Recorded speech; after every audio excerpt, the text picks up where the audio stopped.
गुरु अब कबहु न भूलब, कबहु न भूलब। लागी गईले रौर संग प्रीत, शिवा गुरु कबहु न भूलब, कबहु न भूलब।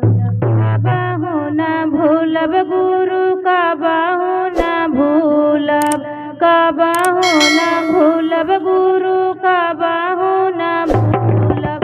लागी गईले रौर संग प्रीत, शिवा गुरु कबहु न भूलब।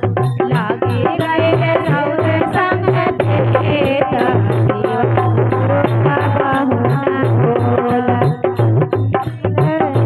से प्रीत कबहु न भूलब।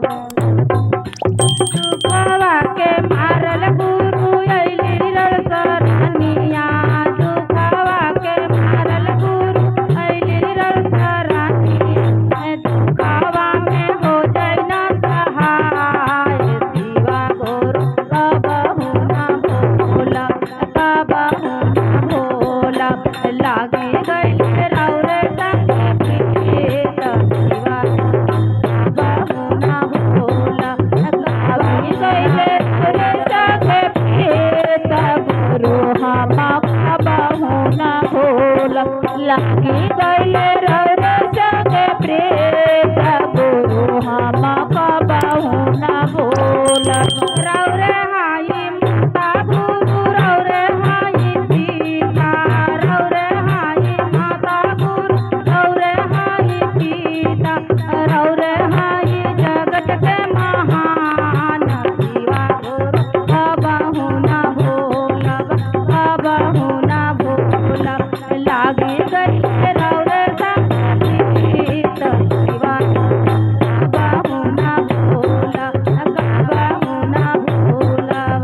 लागी गईले रौर संग प्रीत, गुरु हम कबहु न भूलब। लागी गईले रौर संग प्रीत, गुरु हम कबहु न भूलब। साहेब हरिंदर भैया दीनास्त्र वाला, समाधि नियम का मुझावल, तीनों सुधरा ले लिया खाना। शिवा गुरु कबहु न भूलब, कबहु न भूलब। लागी गईले रौर संग प्रीत, शिवा गुरु कबहु न भूलब, कबहु न भूलब। लागी गईले रौर संग प्रीत, गुरु हम कबहु न भूलब, कबहु न भूलब। लागी गईले रौर संग प्रीत, गुरु हम कबहु न भूलब। पहिला में दया मंगली, दूसरा में चर्चा, पहिला में दया मंगली, दूसरा में चर्चा, तीसरा में गुरु प्रणाम।